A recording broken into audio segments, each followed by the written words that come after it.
episode 10.91, The Battle of Warsaw. Last time, we saw how Red victories over the Whites in the Russian Civil War paved the way not to peace, but to war of another kind, this time war with Poland. There was in fact a nearly seamless transition from the one conflict to the other, as the officers and soldiers who had pushed back Kolchak and Duncan were transferred over to the long-neglected Western Front to face the ambitions of Poland.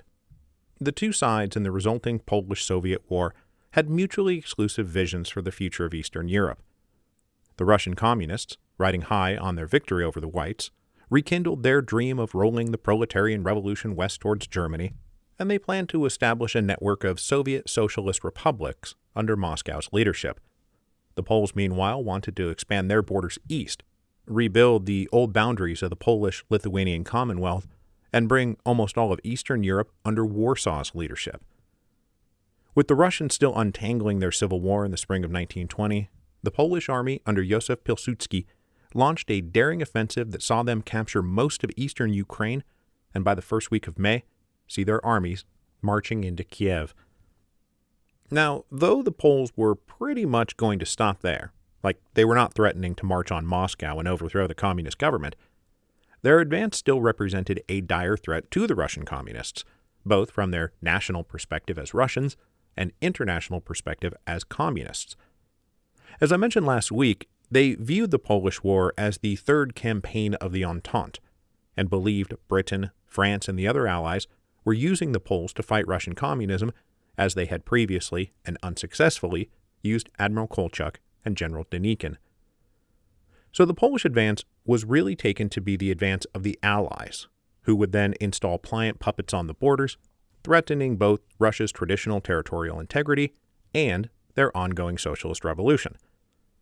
Now, in general, the Soviet government in Moscow had struggled to truly rally the people to fight for their side, to get them to fight for the ideological program of communism. As we've seen, the best they were ever able to do during the Russian Civil War was get people to say, "Oh, well, when it comes down to it, I guess the Reds are the lesser of two evils." So, in facing the Poles, the government in Moscow focused less on political ideology and far more on good old-fashioned patriotism. Their papers trumpeted the threat to Russia posed by a foreign invader and called upon the people of Russia to rally not so much in an ideological defense of the revolution, but in a patriotic defense of Mother Russia. Joining the Reds in this effort was now old General Alexei Brusilov. Brusilov was one of the few great military heroes to emerge from World War I, and his word still carried a lot of weight, both among his former fellow officers of the Tsarist army and the common people of Russia. Brusilov had spent the last few years laying low, reconciled, if not precisely sympathetic, to the Bolshevik Revolution.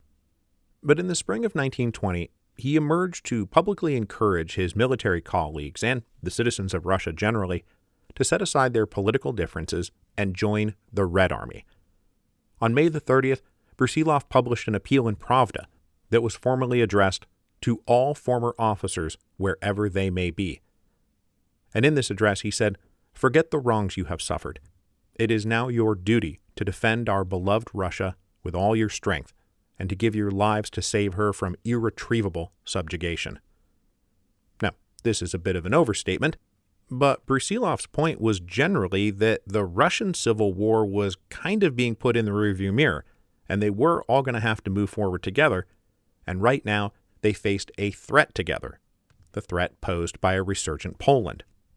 Brusilov himself was then appointed chairman of a new advisory council of military officers, and he would remain in the service of the Revolutionary Military Council until his death in 1926.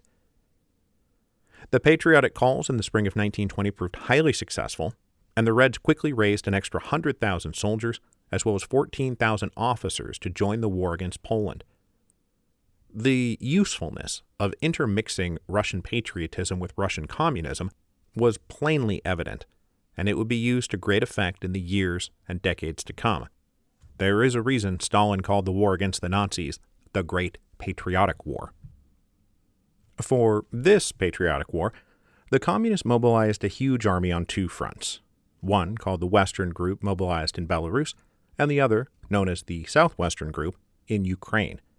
In total, they got together 400,000 for the Western Front and 350,000 in the Southwestern Front, although how many of those were actually combat-ready was debatable both then and now. The foremost task of the soldiers on these two fronts was to run the Polish army back out of the disputed territories in Belarus and Ukraine. But if all went well, they were to continue pushing to the outer boundaries of the former Russian Empire and capture Warsaw. With a communist-aligned government installed in Poland, the revolutionary land bridge to Germany would be established. And though the Spartacist uprising had ended in demoralizing failure, in 1920 Weimar Germany remained a chaotic mess of revolutionaries, reactionaries, and separatists, with the final political outcome of the fall of the German Empire still very much in doubt. As Pravda trumpeted in May 1920 under the headline, "Go West," they said, "Through the corpse of white Poland lies the way to the world inferno. On bayonets we will carry happiness and peace to working humanity." Because, happiness and peace always comes at the point of a bayonet. The Red Army launched its counteroffensives against the Polish army in two staggered waves. First, down in Ukraine at the end of May, they opened up a battle for control of the Dnieper River. The Polish forces in the region may have nominally held Kiev, but they were way out ahead of themselves and far too overextended.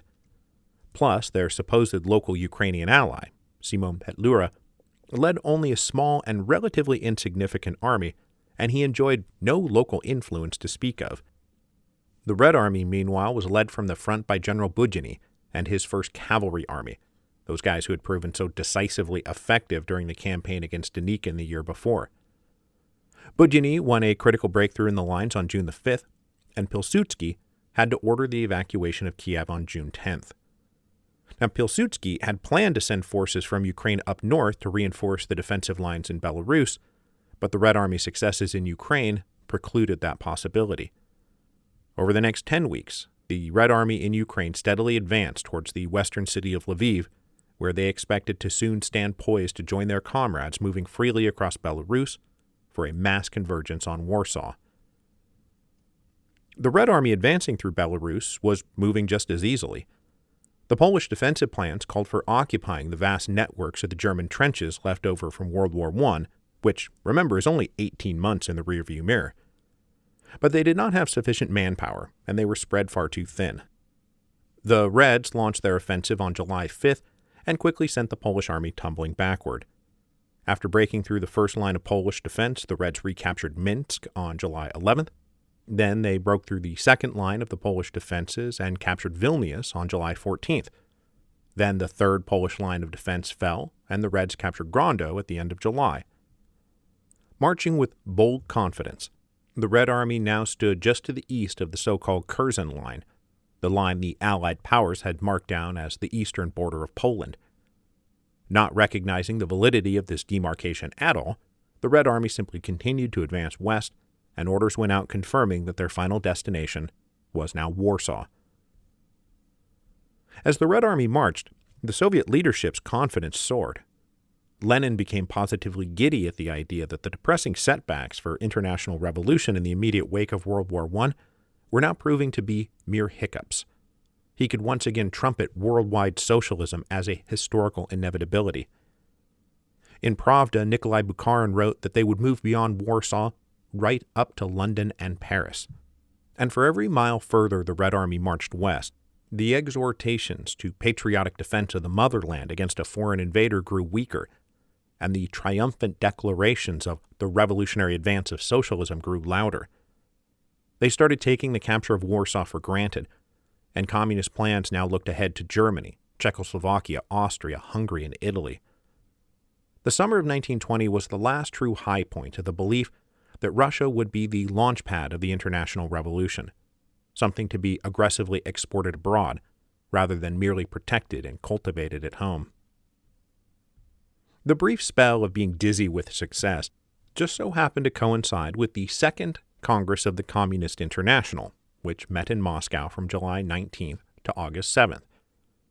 Now, unlike the extremely ad hoc First Congress, which was not even sure if it could count itself as a founding Congress, this Second Congress had 218 delegates, including representatives from Germany and France, as well as 30 delegates representing Asian countries like India, China, Indonesia, and Korea. Now, Russia was still under a general Allied blockade, and delegates mostly had to sneak their way across the various borders using smugglers or false passports. Once assembled, though, Lenin proposed to them 21 conditions for membership in the Communist International, which was going to set up the organizational basis for the final split with the Social Democrats and other moderate socialist groups. And more than anything, Lenin wanted this Congress to be the final divorce between the Communists and the Social Democrats.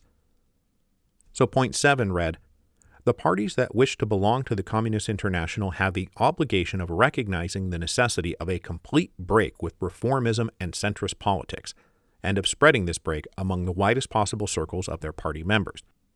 Then point 15 read, "Parties that have still retained their old social democratic programs have the obligation of changing those programs as quickly as possible and working out a new communist program corresponding to the particular conditions in the country and in accordance with the decisions of the Communist International." The point was to create a strong, clear, independent, and uncompromising communist identity that would lead them away from the traps of reformism and social chauvinism, which in their minds had been the fatal virus that had infected the Second International. Representing the appearance of the delegates from the Asian countries, the Second Congress of the Communist International is also where we first start getting the idea floated that maybe the path to global communist revolution did not lay west towards Berlin and Paris, but instead east into places like China and India, where they would be able to completely destabilize the European imperial order. The delegates agreed to support national liberation movements in all their forms, whether they were explicitly communist or not, because destabilizing European imperialism could only help the larger communist cause. While in Moscow, the delegates eagerly followed daily reports from the front lines of the Polish-Soviet War as the Red Army approached Warsaw. It led them all to believe that this new Communist International might be on the verge of completely displacing the newly formed League of Nations, which they obviously considered nothing more than a front for imperialist capitalism. Meanwhile, in the corridors of Western power, that is, the headquarters of all those imperialist capitalists, the leaders of the Allies were getting awfully frustrated by the people of Eastern Europe, because they seemed to be taking this whole notion of self-determination literally. Neither the French nor the British were enthused about all these border wars in Eastern and Central Europe, and they were very put out by countries like Poland, which were meant to be little more than grateful client states of Britain and France, but who ignored them and chased their own ambitions. So yes, the French provided the Poles with money and munitions and officers to fight the Russians, but they were very annoyed by the fact that all of this aid was being used for offensive operations beyond the Curzon line. Aggressive Polish ambitions in Ukraine and Belarus and Lithuania had invited this counteroffensive by the Russian communists, who might now march all the way to the border with Germany and completely disrupt the post-war political settlements the Allies had put in place, and maybe even drag them into a war with Russia that neither the French nor especially the British wanted.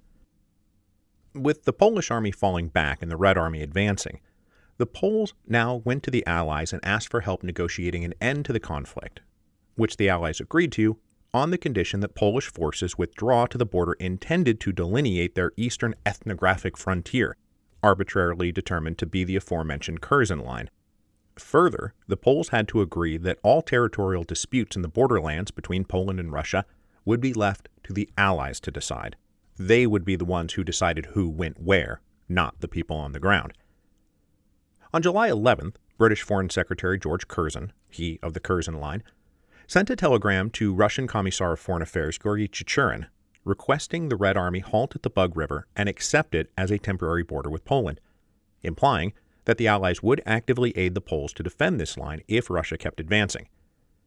On July 17th, Chicherin rejected the British mediation offer and declared that Russia would only negotiate directly with Poland. Frankly, the Allies had no business meddling in Eastern European affairs and had no right to go around drawing boundaries. Both the British and the French responded to this with more definitive promises of aid to the Polish army, and at the end of July, they sent what is called the Inter-Allied Mission to Poland. The Allied governments assumed that this mission would take a leading role in the Polish War, that they would become something of a de facto general staff of the Polish army. But when they got there, they found that the Poles, for all their aid requests, were uninterested in simply taking orders from British or French officers. And the French managed to bungle their relationship with the Poles even further, and they encouraged the Polish government to recognize and support the Russian whites in Crimea, now led by Piotr Wrangel. We'll talk more about this next week. But Russian white policy continued to deny the right of independent Poland to even exist. So the French were not exactly winning friends and allies among the Polish leadership. The Red Army, meanwhile, captured Brest on July 29th and then reached the Bug River on July 30th.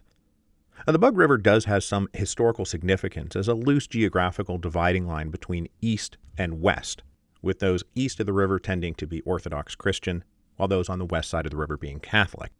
And it meant that if the Red Army crossed this river, that they would be moving into territory that was well beyond their cultural limits. Suddenly, the framework of this being a patriotic war of national defense hopped over to the other side. Whereas in the spring, Russian patriotism was mobilized to defend against the foreign invasion of the Poles, now it was Polish patriotism being mobilized to defend against foreign invasion by the Russians. Now, like any army of this type, the Red Army attempted to portray itself as a liberating army, freeing the peasants and the workers of Poland from the clutches of the old landed aristocracy and the new exploitive capitalists. But, as always, liberation at bayonet point is a pretty tough sell, especially because the Russians were now the ones with long extended supply lines operating well beyond their own home frontiers and forced to feed and supply themselves by local requisitioning. So, when the Red Army showed up, the local Polish population did not see liberators, but oppressors and occupiers. As Lenin later lamented to German communist Clara Zetkin, they had to requisition bread from the Polish peasants and middle classes, and in the Red Army the Poles saw enemies, not brothers and liberators. The Poles thought and acted not in a social revolutionary way, but as nationalists. The revolution in Poland, which we counted on, did not take place. What happened instead was that the Polish peasants and workers did not rally to the Red Army, but to the Polish army. Now, originally, the Russian plan was for the armies they had operating in Ukraine to come up and support the Western Army advancing on Warsaw. But this seemingly sensible and obvious approach was preempted by communist overconfidence. Still believing that the revolution in Poland they counted on would come to pass, and obviously lulled into believing the Red Army would just steamroll the Polish army, the Red Army in Ukraine was directed to capture the city of Lviv in far western Ukraine. The capture of Lviv would then be a launch point for further adventures abroad. This meant that instead of getting closer together, the two Russian armies out there grew further apart. The armies now approaching Warsaw were left unsupported due to a misreading of the situation, and it cost them badly needed reinforcements. There's a good case to be made that it cost them the Battle of Warsaw. Now, just before the final battle, Polish and Soviet negotiators met in Minsk to possibly hammer out a ceasefire. But the Russians, riding high on their momentum, issued demands that were far too harsh for the Poles to accept, as it would turn Poland into a Soviet-dependent state. So talks went nowhere. All matters would be decided on the battlefield, and it would all come down to the Battle of Warsaw. The Battle of Warsaw was a huge affair, with somewhere between 225,000 and 275,000 troops participating, evenly split between the two sides. After advancing toward the city over several days, the Red Army launched its final assault on the city on August 12th. The plan was to send one force directly west towards Warsaw, while others would sweep up around and cross the Vistula River north to outflank and surround the capital. But the fighting by the Poles was much stiffer than the Russians anticipated. The people were not rallying to the Red Army or to the Communist Revolution, but to the defense of their homeland. Within a few days, it was obvious the Red battle plan wasn't going according to plan. The armies down in Ukraine were ordered to go northwest to reinforce the assault, but General Budyny, apparently following orders from Comrade Stalin, refused to obey. Stalin was one of the leading political commissars down on the Ukrainian front, and he had his own political and military ambitions. He seems to have been seduced by the idea that the Poles were already as good as defeated, and he didn't want to get stuck in a merely supportive role in an all but guaranteed victory up by Warsaw, and instead insisted they continue to focus on capturing the city of Lviv, partly to stick laurels in his own cap. But with the Red Army around Warsaw actually badly in need of reinforcements, Stalin and Budyny missed the chance to be the glorious saviors of the cause who rode in to save the day. After several days spent fending off the Russians, Pilsudski launched an all-or-nothing counterattack that would sweep up and around from the south and come at the Red Army from the rear, He launched this attack on August the 16th, and in the midst of the fighting, the Red Army broke into confused retreat. Different armies and divisions broke in completely different directions. Two of the main armies apparently disintegrated entirely. The Red Army High Command was cut off from accurate communications with their forces in the field, and they issued commands that had little or nothing to do with the actual strategic or tactical situation facing their soldiers.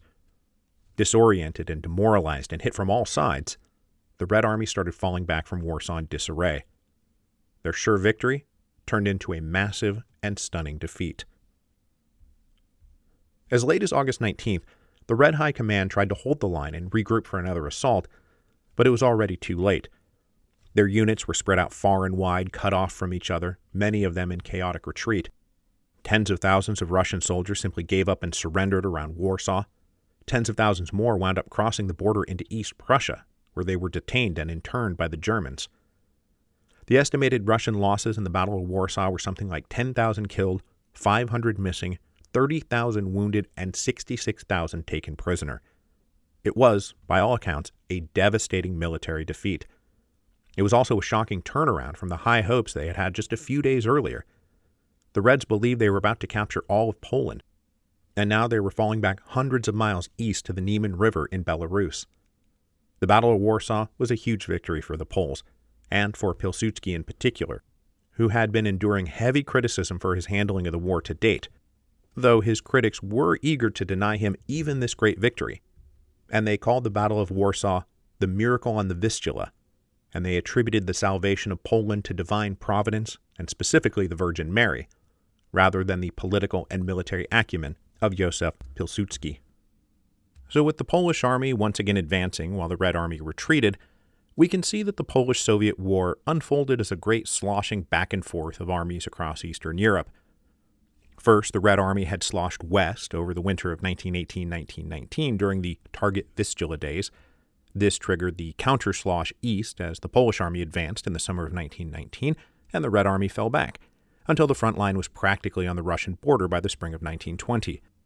Then there was the counter-slosh back west as the Red Army advanced and the Polish army retreated all the way to the gates of Warsaw by the summer of 1920. And now, here in the late summer and early fall of 1920, we have the final counter-slosh back east. The Poles pushed the Reds back across the Bug River, which just a few weeks earlier the Allies had tried to get the Red Army not to cross, and which maybe at this point the Red Army kind of wishes it hadn't crossed.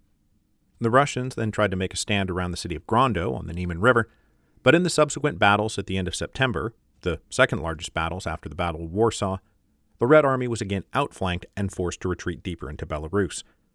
By now, the Poles were also on the march down in Ukraine, and they forced the whole front line of the Polish-Soviet War hundreds of miles east by the beginning of October.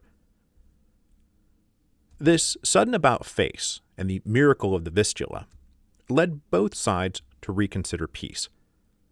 Now, Pilsudski was adamantly opposed to making a peace with Russia. He believed he had the Red Army on the run, and his dream of that vast Polish-led Intermarium Confederation still burned in his heart. But most Polish leaders believed that would be a mistake. They had just stared total annihilation in the face, and now that they had restored some geographic breathing room for themselves, they sought only the confirmation of a sovereign and independent Poland recognized by Russia. Over in Russia, some quarters of the communist leadership believed in trying to regroup and keep fighting. Poland was, after all, still the land bridge to Germany, a bridge that had to be crossed in order to carry out international communist revolution, and had they wanted to, they probably still could have kept fighting. Their Western forces were in a state of disarray at the moment, but they still had millions of soldiers under arms spread throughout Russia. Had they really wanted to, they could have regrouped and launched a counter-slosh in the spring of 1921. But the ever-practical Lenin believed that this might be nothing less than political suicide, that if they tried it, they wouldn't make it through the winter. As we'll discuss more next week, the burdens of war communism were becoming intolerable to the people of Russia, and as Lenin said to Clara Zetkin, "I myself believe that our position did not force us to make a peace at any price. We could have held out over the winter, but I thought it wiser to come to terms with the enemy. The temporary sacrifice of a hard peace appeared to me to be preferable to a continuation of the war. Soviet Russia can only win if it shows that it carries on war to defend the revolution, that it has no intention to seize land, suppress nations, or embark on imperialist adventure. But ought we, above all, unless absolutely compelled, to have exposed the Russian people to the terror and suffering of another winter of war?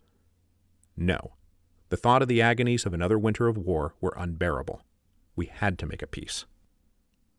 By October 1920, then, leaders in both Poland and Russia concluded they wanted to end the war. And when their respective negotiators sat down in the city of Riga, they were both looking for a stable peace rather than the fulfillment of all their heart's desires. Both sides, in fact, abandoned their primary objectives.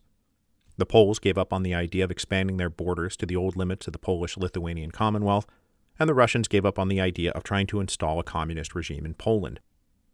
A preliminary ceasefire was signed on October 12th, which took effect on October 18th. Now, there was still some sporadic fighting and jockeying for position over the winter of 1920-1921, but both sides were ultimately committed to ending the war and settling into the negotiated peace that left neither with what they wanted, but with enough to walk away clean. Poland put its army on peacetime footing in January, before the final peace treaty was even signed, and partly because the Red Army had begun a program of mass demobilization before the winter even set in. Though the final peace treaty would not be signed until March 1921, the Polish-Soviet War was over.